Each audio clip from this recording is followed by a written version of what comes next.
Ya, Bapak Ibu semuanya, saya Ariska Soraya, calon guru penggerak dari Kota Semarang.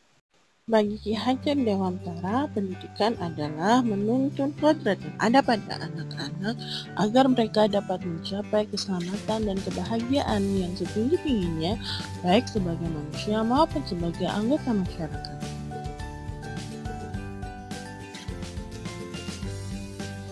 Aku adalah seorang petani yang berusaha menumbuhkan bibit. Bibit padi itu ia tanam.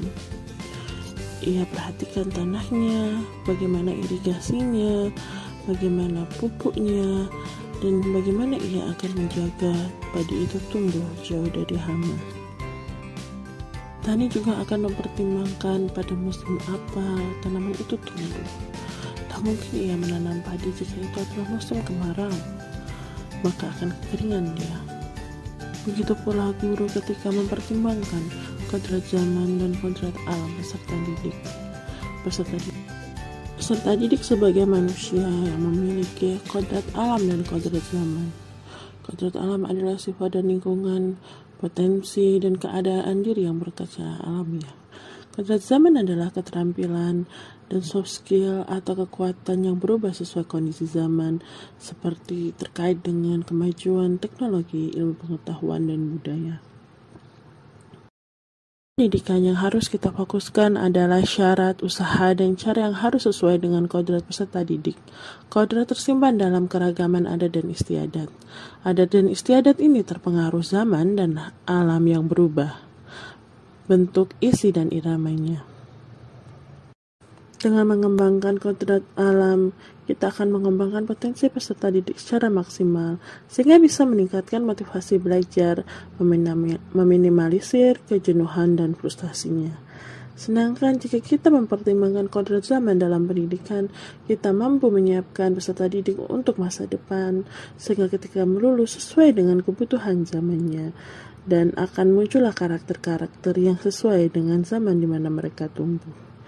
Konteks lokal sosial budaya yang relevan dengan pemikiran Ki Hajar Dewantara dapat menebalkan karakter-karakter yang akan ditanam di kelas atau sekolah. Budaya gotong royong contohnya akan menuntun karakter tanggung jawab pada diri siswa. Dengan menyediakan pembelajaran yang membutuhkan kerjasama, akan muncul rasa tanggung jawab dari diri setiap anggota kelompok. Bekerja sama akan mengasah kepedulian siswa, baik terhadap orang lain maupun situasi atau keadaan lingkungan. Dengan menyanyikan lagu daerah, belajar dan menampilkan tari adat akan memberikan penguatan terhadap identitas diri sebagai bagian dari budaya lokal. Penggunaan berbagai atribut daerah seperti menggunakan wayang di berbagai mata pelajaran dan tema akan membuat anak memunculkan rasa terbiasa sehingga mendorong cinta terhadap budayanya. Pengalaman yang menyenangkan ini akan membuat anak menghargai keberagaman budaya lain sehingga akan mewujudkan karakter nasionalisme. Sebelumnya, saya menganggap bahwa semua murid itu wajib sama dan harus mengikuti pembelajaran dengan cara yang sama. Dan saya lebih fokus pada mencari model dan metode pembelajaran yang sesuai dengan materi, bukan dengan kebutuhan siswa.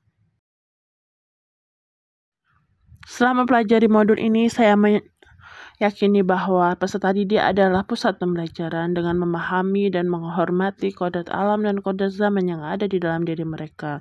Guru memiliki tugas untuk memberikan simulasi sesuai dengan tahap perkembangannya dan mengarahkan potensinya. Peserta didik bukanlah objek dalam pembelajaran kita, namun ia adalah subjek. Mengutamakan kebutuhan siswa dalam kegiatan pembelajaran mulai dari perencanaan hingga proses asesmen dan mempertimbangkan perbedaan individu. Pendidik yang sabar dan telaten dalam menuntun kodrat-kodrat yang ada dalam peserta didik sehingga kelas menjadi tempat yang nyaman dan aman bagi mereka untuk mengembangkan potensinya dan mengekspresikan dirinya dalam kegiatan pembelajaran.